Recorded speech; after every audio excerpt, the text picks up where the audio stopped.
Assalamualaikum, terima kasih. Bismillahirrahmanirrahim. Innal hamdalillah nahmaduhu wa nasta'inuhu wa nastaghfiruh wa na'udzu billahi min shururi anfusina wa min sayyiati a'malina. May yahdihillahu fala mudilla lahu wa may yudlil fala hadiya lahu. Asyhadu an la ilaha illallah wahdahu la syarika lahu wa asyhadu anna Muhammadan abduhu wa rasuluh. Ya ayyuhalladzina amanu taqullaha haqqa tuqatih wa la tamutunna illa wa antum muslimun. Amma ba'd. Para pendengar yang rahmatullah subhanahu wa ta'ala dan juga para pemirsa yang semoga senantiasa diberi keberkahan oleh Allah subhanahu wa ta'ala. Alhamdulillah, pada kesempatan pagi yang berbahagia ini Allah subhanahu wa ta'ala masih memberikan kemudahan kepada kita semuanya untuk melakukan aktivitas baik dunia maupun aktivitas akhirat, yang kita berharap semoga Allah Subhanahu wa taala senantiasa membimbing kita semuanya, memberikan petunjuk yang lurus kepada kita semuanya, sehingga aktivitas yang kita lakukan bisa menjadi salah satu ladang pahala kita semuanya kelak pada hari kiamat. Salawat serta salam semoga senantiasa terlimpahkan, tercurahkan kepada suri tauladan kita Nabi Agung Muhammad sallallahu alaihi wasallam, kepada keluarga beliau, kepada para sahabatnya, serta kepada umatnya yang tetap setia di atas ajarannya hingga hari akhir nanti. Para pendengar yang rahmatullah subhanahu wa ta'ala dan juga para pemirsa yang semoga senantiasa diberi keberkahan oleh Allah subhanahu wa ta'ala. Tema yang akan kita bahas pada kesempatan pagi yang berbahagia ini, sebagaimana tadi disampaikan, yaitu menjadi hamba Allah 24 jam. Tentunya kita mengetahui bahwa Allah subhanahu wa ta'ala itu telah memberi modal utama bagi kita semuanya, dan modal ini Allah berikan kepada kita semuanya tanpa memilih dan memilah. Dalam artian, ya, modal tersebut Allah SWT berikan sama bagi setiap orang. Apa itu modal yang Allah SWT berikan kepada kita? Tidak lain adalah waktu yang dalam satu harinya berdurasi 24 jam. Allah SWT berikan modal ini bukanlah untuk sesuatu yang tidak memiliki tujuan, namun Allah SWT sekali lagi berikan waktu tersebut tidak lain adalah untuk suatu tujuan yang mulia, yaitu agar kita bisa gunakan, agar kita bisa manfaatkan untuk beribadah kepada Allah Subhanahu wa taala semata tanpa kita menyekutukan dengan suatu apapun. Karena memang itulah sejatinya kita diciptakan oleh Allah Subhanahu wa taala. Sebagaimana yang Allah Subhanahu wa taala sebutkan di dalam firman-Nya dalam surat Az-Zariyat, di mana Allah SWT menyebutkan wa ma khalaqtul jinna wal insa illa liya'budun. Sebuah ayat yang sering kita dengar, bahkan ayat ini adalah ayat yang sangat familiar tentunya bagi sebagian pendengaran kita. Namun terkadang yang menjadi masalah adalah pemahaman kita, kemudian aplikasi kita dari ayat ini yang terkadang belum berbanding lurus dengan seringnya kita mendengar ayat ini. Wa ma khalaqtul jinna wal insa illa liya'budun. Allah menegaskan, tidaklah aku ciptakan jin dan manusia kecuali agar mereka beribadah kepadaku. Az-Zariyat ayat 56. Di dalam ayat ini setidaknya Allah Subhanahu wa taala menuntut bagi kita semuanya untuk bertotalitas pada dua perkara. Yang pertama, adalah Allah Subhanahu wa taala menuntut kita untuk beribadah kepadanya sesuai dengan aturan dan prosedurnya yang terangkum dalam bingkai syariat. Ini adalah sesuatu yang menjadi kewajiban kita, menjadi sebuah tuntutan yang Allah SWT berikan kepada kita. Kita beribadah kepada Allah SWT sesuai dengan prosedur, sesuai dengan aturan yang terangkum dalam bingkai syariat. Ini yang pertama. Adapun yang kedua adalah kita tidak boleh sampai menyerahkan ibadah atau kita menghambakan diri kepada selain Allah Subhanahu wa taala.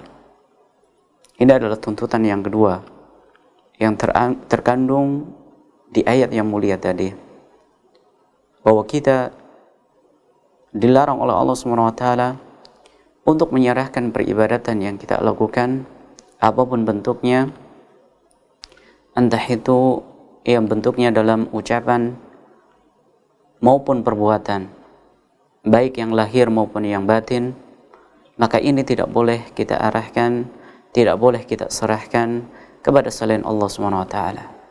Kita tidak boleh menghambakan diri kepada dunia. Tidak boleh kita menghambakan diri kepada bebatuan. Tidak pula kepada pohon yang dikeramatkan. Tidak pula kepada batu akik. Tidak pula kepada orang-orang yang menganggap dirinya memiliki linuih dan seterusnya. Ini adalah tuntutan yang Allah SWT sebutkan di dalam firman-Nya yang mulia tadi. Artinya bahwa seorang muslim dituntut untuk menjadi hamba Allah SWT selama hayat masih di kandung badan. Selama nyawa kita masih ada di dalam tubuh kita ini, maka pada saat itulah kita masih memiliki kewajiban untuk beribadah kepadanya. Dan jangan sekali-kali kita melepas status kita sebagai hamba Allah Subhanahu wa taala. Karena sekali lagi itulah tujuan hakiki kita diciptakan oleh Allah Subhanahu wa taala, yaitu menjadi hamba Allah Subhanahu wa taala yang sejati. Allah Subhanahu wa taala mengatakan dalam surat Al-Hijr ayat 99, wa'bud rabbaka hatta ya'tiyakal yaqin. Beribadahlah kepada Allah Subhanahu wa taala sampai datang kematian kepadamu, sampai datang sesuatu yang yakin kepadamu, yaitu ajal. Ini adalah perintah dari Allah Subhanahu wa taala, bahwa kita beribadah tidak kenal masa, tidak kenal usia, tidak kenal waktu. Namun kita diperintahkan oleh Allah Subhanahu wa taala untuk beribadah selama hayat masih di kandung badan. Artinya apa? Artinya adalah kita harus beribadah kepada Allah selama 24 jam. Para pendengar yang rahmat Allah Subhanahu wa taala dan juga para pemirsa yang semoga senantiasa diberi keberkahan oleh Allah Subhanahu wa taala. Umur yang Allah Subhanahu wa taala berikan kepada kita adalah sebuah karunia dan anugerah yang tidak ternilai betapa besar dan betapa berharganya.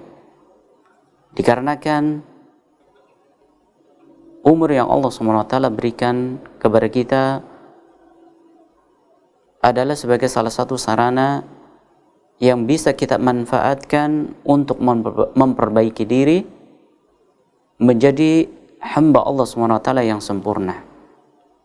Atau malah justru sebaliknya, menjadi orang yang merugi manakala dirinya masih terus terbuai dengan angan-angan panjang sehingga lalai dan lupa akan hakikat tujuan hidupnya. Oleh sebab itulah Nabi SAW mengingatkan kita semuanya dalam sebuah hadis yang sahih yang diriwayatkan oleh Imam Hakim, dan hadis ini dinyatakan sahih oleh Syalbani. Nabi kita SAW mengatakan, ikhtanim khamsan qabla khamsin. Manfaatkan 5 perkara sebelum datangnya 5 perkara yang lain. kita gunakan, kita manfaatkan 5 perkara sebelum datangnya 5 perkara. Itu yang diperintahkan oleh Nabi. Apa 5 perkara tersebut? Nabi mengatakan, sababuka qabla haramika. Yang pertama adalah masa mudamu sebelum datang masa tua. Ketika kita muda, kita memiliki kekuatan fisik, kekuatan daya tangkap, kekuatan di dalam berkarya, berinovasi, kekuatan dalam beribadah kepada Allah Subhanahu wa taala, dan kekuatan dalam segala aspeknya. Maka di sini Nabi SAW memerintahkan agar kita bisa memanfaatkan masa muda kita sebelum datang masa tua kita.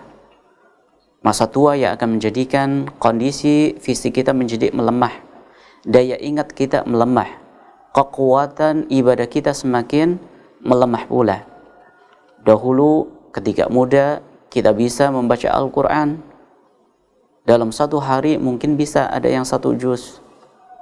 Namun ketika kita tua, ketika penglihatan semakin rabun, kemudian kekuatan fisik juga semakin melemah, barangkali kita tidak sanggup lagi.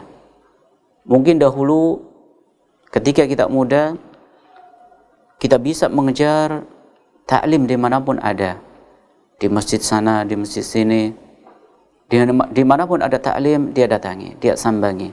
Akan tapi beda ketika dirinya telah tua. Ya, banyak faktor yang menghalangi dirinya untuk tidak bisa menghadiri pengajian. Ketika dia muda, dia bisa mengerjakan ibadah sholat yang fardu maupun ibadah yang sunnahnya. Akan tapi ketika tua, kita akan mengalami sedikit kesulitan. Oleh karena itu manfaatkan masa muda kita sebelum datang masa tua. Ini yang pertama. Yang kedua, wasihatuka qabla saqamika. Masa sehatmu sebelum datang sakit.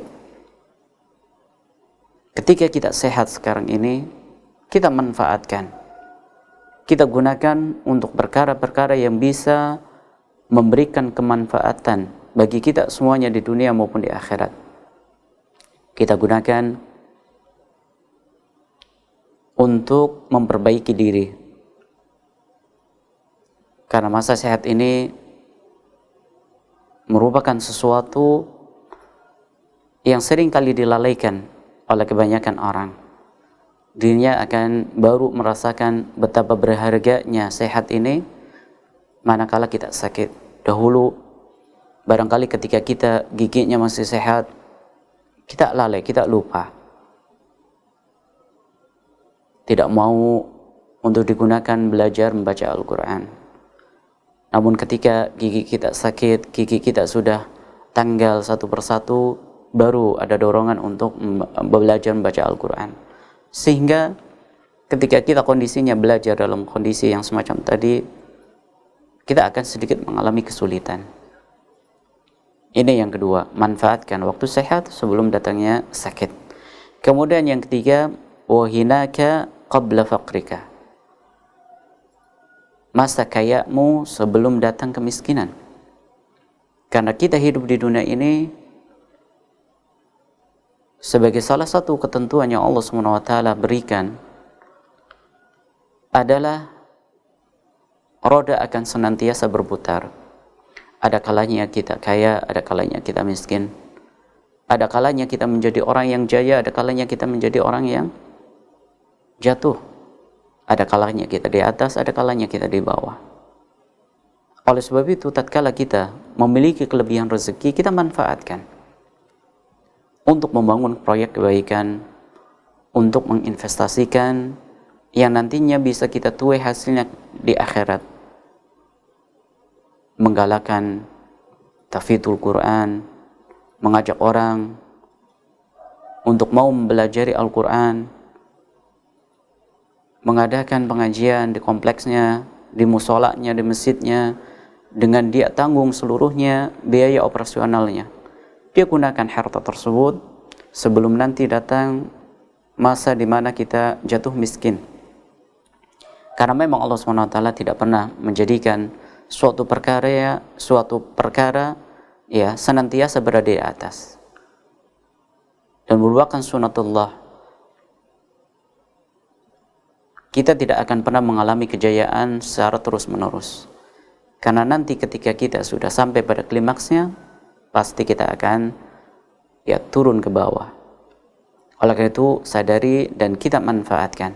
Gunakan waktu keluangan rezeki yang kita miliki sebelum datangnya kefakiran. Kemudian yang keempat, Nabi SAW mengatakan, wa faraghaka qabla shughlika. Manfaatkan waktu luangmu sebelum datangnya waktu sibuk. Terkadang kita hidup dikelilingi dengan dua perkara, waktu luang dan juga waktu kita disibukkan baik oleh dunia, keluarga, pekerjaan dan seterusnya. Oleh sebab itu, tatkala kita memiliki waktu luang, kita alokasikan. Kita memiliki waktu luang pada hari libur, kita alokasikan untuk memperbaiki diri kita dengan menghadiri majelis pengajian. Atau kalau seandainya tidak memungkinkan, maka bisa kita memanggil orang-orang soleh atau siapa yang bisa memberikan nasihat kepada kita. Kita alokasikan waktu tersebut untuk membaca buku yang bermanfaat, yang bisa mendorong dan memperluas wawasan keilmuan agama kita. Karena nanti akan datang saatnya kesibukan yang terkadang tidak bisa kita cegah dan tidak bisa kita tahan. Kita sibuk dengan anak, sibuk dengan istri, sibuk dengan pekerjaan, sibuk dengan profesi dan seterusnya. Manfaatkan waktu luang sebelum datangnya waktu sibuk. Kemudian yang terakhir, Nabi SAW berpesan, wa hayatuka qabla mautika. Manfaatkan kehidupan kita ini sebelum datang kematian. Inilah yang menjadi pokok pembahasan yang kita jelaskan pada kesempatan hari ini. Bahwa kehidupan ini merupakan sebuah peluang bagi kita, sebuah modal bagi kita semuanya. Kita manfaatkan, kita gunakan sebelum datang kematian. Di mana tatkala kita telah meninggal dunia, seluruh apa yang kita angankan dan kita inginkan itu tidak akan memberikan faedah. Yang ada hanyalah penyesalan. Karena sudah berakhir masanya, sudah lewat kesempatan yang Allah SWT berikan kepada kita. Oleh sebab itu jangan sampai kita terkecoh. Sebagaimana yang disinggung oleh Nabi SAW dalam sebuah hadis yang diriwayatkan oleh Imam Muslim, menjelaskan hakikat kita manusia. Ketika kita bangun di pagi hari, kita sibuk mempersiapkan aktivitas yang akan kita lakukan. Yang profesinya sebagai petani, dia akan sibuk di pagi hari mempersiapkan untuk berangkat ke ladangnya. Yang profesinya sebagai guru, dia sibuk di pagi hari mempersiapkan untuk mengajar, menyampaikan ilmu kepada murid-muridnya, kepada siswanya. Yang sebagai pegawai pun demikian, sebagai pedagang pun seperti itu. Ya, di sini Nabi SAW mengingatkan kepada kita semuanya, jangan sampai kita terkecoh, yang akhirnya nanti kita lalai akan hakikat kita hidup di dunia ini. Beliau mengatakan, kulun nas yaghdu, faba'i'un nafsahu famu'tiquha au mubiquha. Kata Nabi SAW, setiap hari orang itu melanjutkan perjalanan hidupnya. Setiap pagi kita terbangun, kemudian kita sudah mulai memikirkan apa dan bagaimana untuk bisa meraih kesuksesan pada hari itu. Siapapun dan apapun profesinya. Yang pedagang bagaimana supaya bisa melariskan dan mampu menjual sebanyak-banyaknya barang dagangannya. Yang pegawai pun seperti itu. Siapapun orangnya, kita semuanya melakukan perjalanan. Keluar dengan mempertaruhkan diri kita. Kita keluar dari rumah mempertaruhkan diri kita. Dari sisi apa? Nabi SAW mengatakan, فَمُؤْتِقُهَا أَوْ مُبِقُهَا. Mempertaruhkan diri kita karena ada di antara kita yang barangkali justru menjerumuskan, mencelakakan dirinya masuk ke dalam neraka. Atau dia menjadi orang yang beruntung, yaitu berusaha menyelamatkan dirinya, membebaskan dirinya dari siksa api neraka. Inilah hakikat kita ketika kita berada di pagi hari. Ada di antara kita yang justru mendekatkan diri kepada api neraka dengan tidak mengindahkan dalam jual belinya, dengan tidak memperhatikan etika aturan ketika sebagai seorang pegawai, dengan tidak memperhatikan adanya larangan dan juga adanya perintah, sehingga semuanya kita lakukan seakan-akan kita tidak memiliki aturan dari Allah Subhanahu wa taala. Ini berarti bagi golongan orang yang mencelakakan dirinya, yang pada hakikatnya dia menyerumuskan ke dalam neraka. Namun beda dengan golongan yang kedua, ketika dirinya senantiasa ingat bahwa dirinya tidak lain adalah statusnya hamba Allah yang diwajibkan oleh Allah SWT untuk beribadah, sehingga aktivitas yang dia lakukan, apapun profesinya, ketika sebagai seorang pegawai dia akan memperhatikan kode etik sebagai seorang pegawai, datang tidak terlambat. Kemudian dia mendedikasikan seluruh apa yang dia miliki untuk pekerjaan tersebut, karena memang dia dijadikan sebagai seorang pegawai untuk melakukan tugas hal tersebut, sehingga dia tidak mengambil upah dengan sesuatu yang bukan menjadi haknya. Yang menjadi seorang petani, dia akan memperhatikan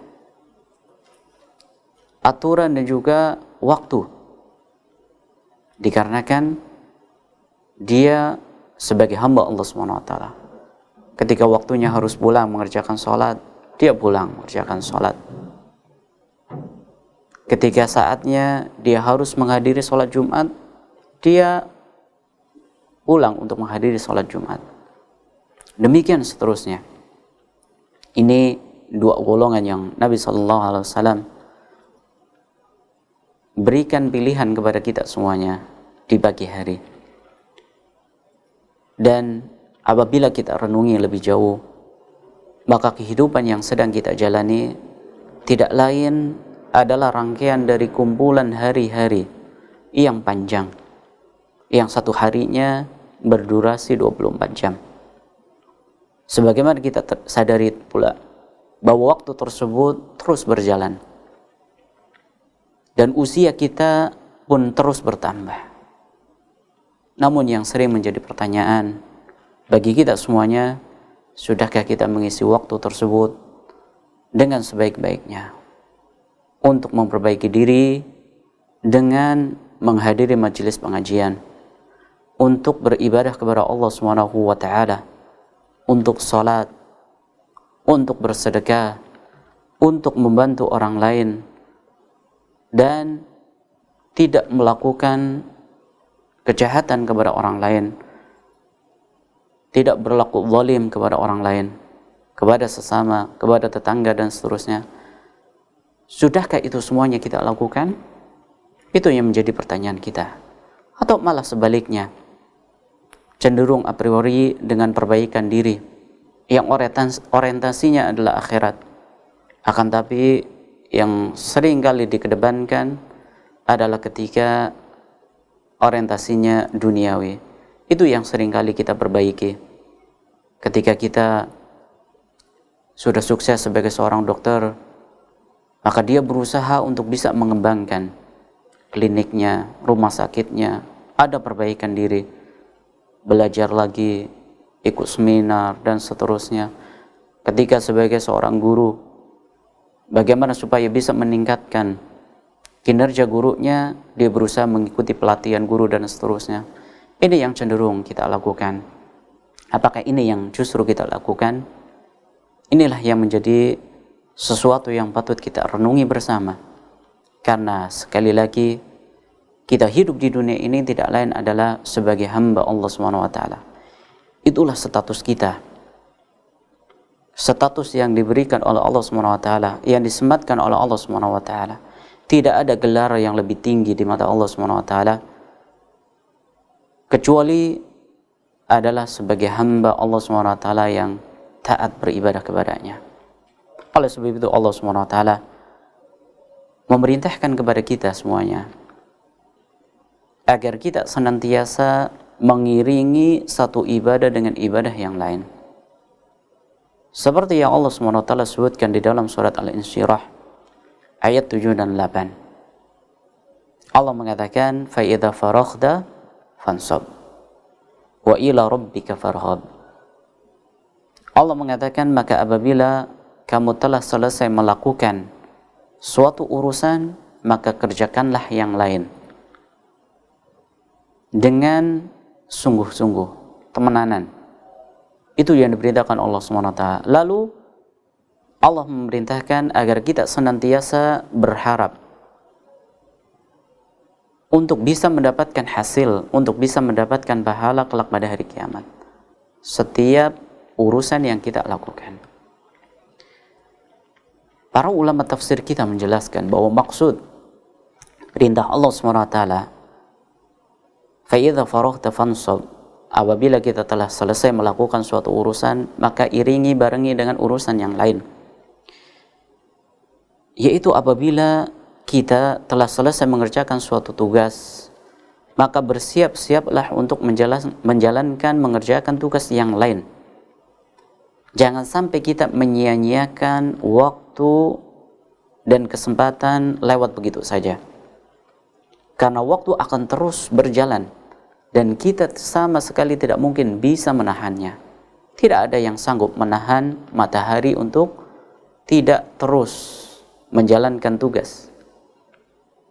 Di pagi hari terbit, kemudian semakin naik, akhirnya menjadi siang. Nanti terus berjalan sampai akhirnya tenggelam. Tidak ada yang sanggup kita menahan matahari untuk sejenak berhenti atau berhenti sejenak, ya. Oleh sebab itu, jadikanlah hidup ini untuk sesuatu yang penuh makna. Jika kita telah selesai mengerjakan suatu urusan, maka segera lanjutkan untuk mengerjakan urusan akhirat.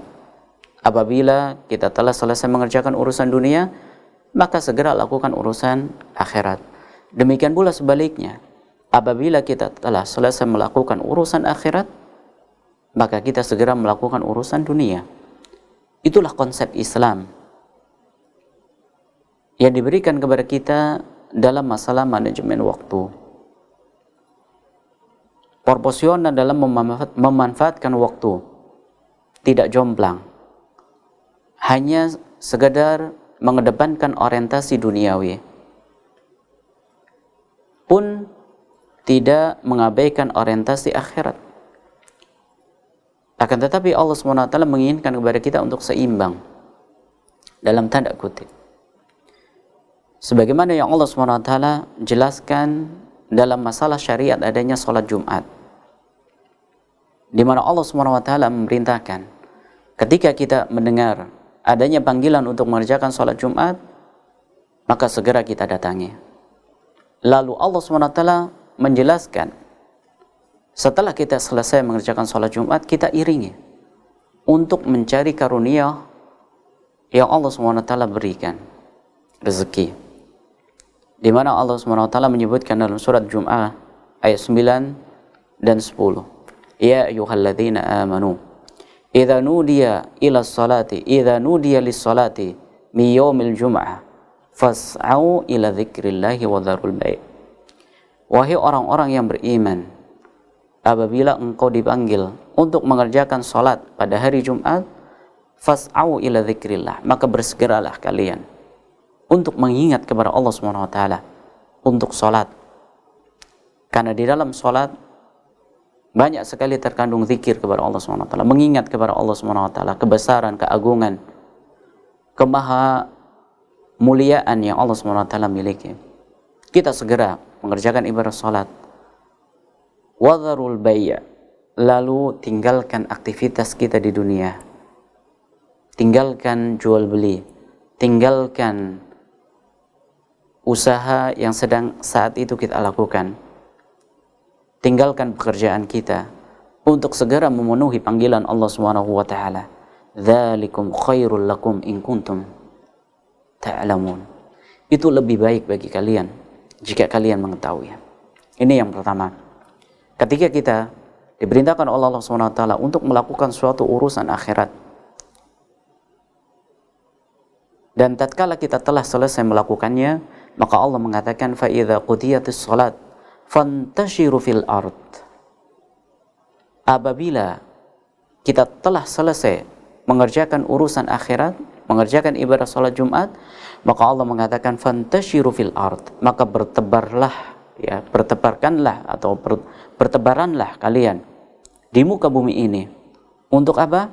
Wabtaghu min fadlillah, untuk mencari karunia Allah Subhanahu wa taala, untuk mencari rezeki, kembali kepada usaha, kembali kepada pekerjaannya, kembali kepada dagangnya dan seterusnya.